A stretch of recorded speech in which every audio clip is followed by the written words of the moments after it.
Welcome to an epic journey through the highs and lows of one of Hollywood's most enigmatic figures, Steven Seagal. From the dizzying heights of action stardom to the tumultuous waves of controversy and comeback attempts, we're diving deep into the saga that has fascinated and puzzled fans and critics alike. This isn't just a look back at a career. It's a deep dive into the legacy of a man who brought Aikido to the silver screen and left an indelible mark on action cinema.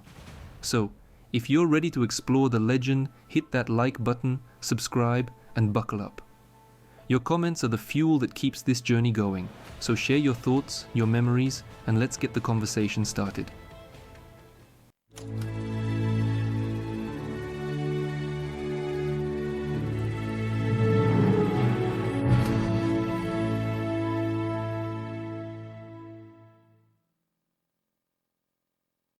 In the glamorous world of Hollywood, where rags to riches stories are often the ticket to fame, Steven Seagal's journey stands out for its lack of financial struggle, but not of effort and determination. Before his silver screen debut, Seagal was far from needy. He didn't have tales of moonlighting in menial jobs or battling adversity in conventional ways. Instead, he was already affluent, owning an Aikido club frequented by Hollywood's elite, producers and studio heads alike. This network would become his stepping stone into the film industry, though not without significant personal effort on his part. Seagal's entry into cinema wasn't just handed to him, it required perseverance and an impressive display of his martial arts skills. His first major opportunity came with the film Above the Law, where he had to showcase his Aikido prowess to Warner Bros. Executives. The demonstration, where Seagal dominated 30 of his students, not only secured him the lead role but left the studio heads in awe. This film would mark the beginning of Seagal's rapid ascent to Hollywood stardom, contributing to Aikido's surge in popularity across America. Despite his connections, Seagal's rise was anything but effortless. He committed fully to his roles, undergoing intense preparation that even involved staging elaborate performances to prove his combat skills. Within just 4 years and after starring in 5 films, Seagal found himself among the industry's highest paid actors, a testament to his hard work, determination, and yes, a network of influential friends. His career choice, post the success of Above the Law, led to a significant shift in his life. Realizing he couldn't juggle his film commitments with running his Aikido school, Seagal sold his assets to focus solely on acting. His selection process for his second film's script was meticulous, aiming for a unique story that led to a groundbreaking role where his character is seemingly killed, only to return from a coma 7 years later, stronger than ever.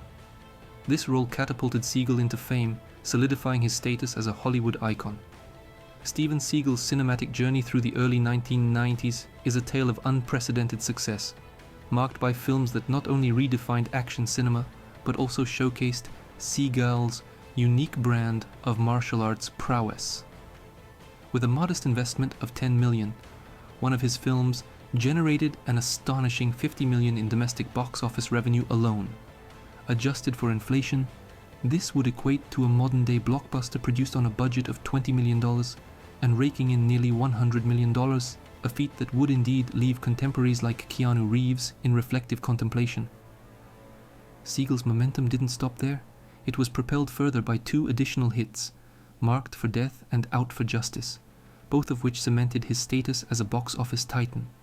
Particularly, Marked for Death earned notoriety as Seagal's most violent film, a distinction validated by its 1990 recognition as the year's most violent film by the American Ratings Organization.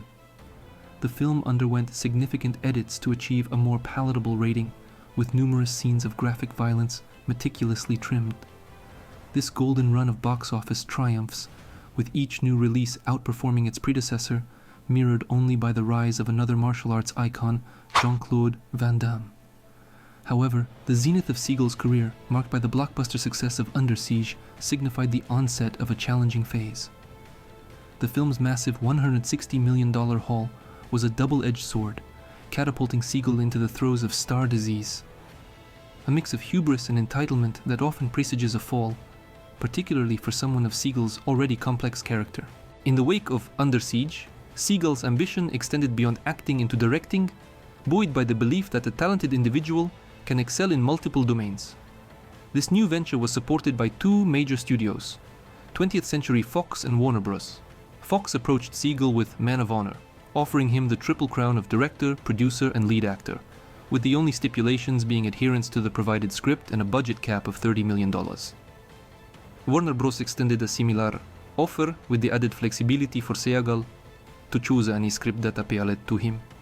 Steven Seagal's trajectory in Hollywood took a dramatic turn following the success of Under Siege, illustrating the precarious balance between ambition and overreach in the film industry.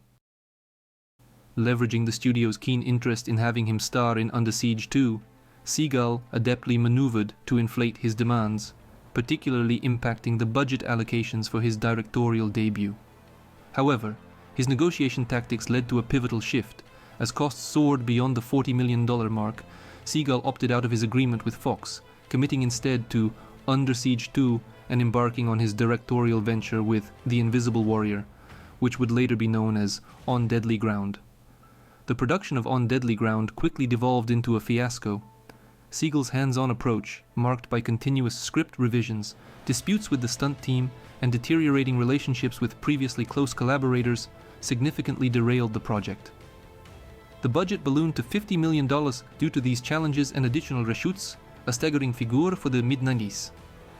The ambition behind On Deadly Ground was grandiose, aiming for an epic finale reminiscent of Peter Jackson's The Lord of the Rings trilogy, where audiences would linger in the aftermath of the climax, celebrating the character's journey. Seagal envisioned an extended sequence highlighting the natural world, dedicating a significant portion of the film to showcase nature's gratitude towards his character's environmental heroism. This creative choice, however, did not resonate with test audiences, leading to demands from the studio to cut the film's duration by 30 minutes due to its perceived ponderousness, with parts of the audience reportedly falling asleep during screenings. The film's reception was a stark contrast to Seagal's previous successes. With a production budget of $50 million, On Deadly Ground managed to garner only $39 million at the box office, marking it a commercial failure.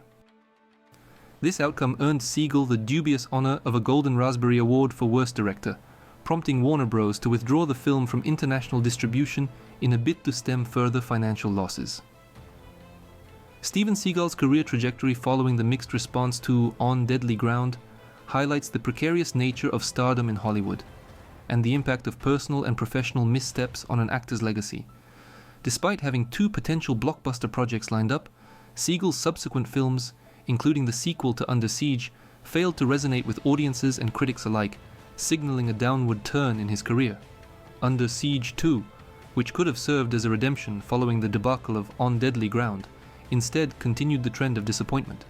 Seagal's approach to this project, marked by a noticeable lack of commitment, including the first reported use of a belly-tightening belt due to his inability to get back into shape, suggested a star too comfortable in his success to heed the warning signs. His direct involvement in the final edit of the film, to the extent of clashing with the director, further exemplified the challenges of working with him during this period. The situation worsened for Seagal with the emergence of serious off-screen controversies, including accusations of domestic violence and sexual harassment. These allegations severely tarnished his reputation, leading to professional consequences such as Kurt Russell's refusal to work with him on Executive Decision. In an industry where public image and personal conduct can significantly affect an actor's employability, these scandals marked a critical blow to Seagal's standing in Hollywood. The cumulative effect of these professional setbacks and personal controversies culminated in Seagal's gradual disappearance from mainstream cinema. The actor, who had once been a bankable star, found his roles diminishing in prominence and budget, eventually transitioning to smaller-scale productions and direct-to-video releases. This decline was emblematic of the challenges faced by action stars from the 80s and 90s in adapting to changing industry dynamics and personal challenges. Despite the downward spiral of his career, it's important to acknowledge Seagal's unique contribution to the action genre. His on-screen presence, marked by undeniable charisma and a distinct martial arts style, left a lasting impression on fans and the genre alike. While critics and audiences may have divergent opinions on his acting prowess, Seagal's early work, characterized by its energy and distinctive style, remains a testament to his impact on action cinema. In the world of cinema, where each frame is a canvas and every action star paints with bold strokes, Steven Seagal's legacy is a vibrant testament to a bygone era of action filmmaking. His unique blend of Aikido, unflinching on-screen presence, and the undeniable charisma that charmed audiences worldwide remains etched in the annals of film history. Yet, it's the human aspect of his journey, the trials, the triumphs, and the tribulations that beckons us to reflect on the myriad paths to stardom and the costs that accompany it. Now, dear viewers, the floor is yours. What are your thoughts on Steven Seagal's cinematic journey? Do his early triumphs overshadow the controversies, or does his story serve as a cautionary tale for the luminaries of tomorrow? Dive into the comments below and share your insights, reflections, and even your personal favorites from Seagal's filmography. And if you found this exploration into the highs and lows of a Hollywood icon as captivating as a Seagal showdown, don't forget to like, subscribe, and hit the notification bell. Your engagement fuels our journey into the heart of cinema, uncovering the stories behind the screen that inspire, caution, and entertain.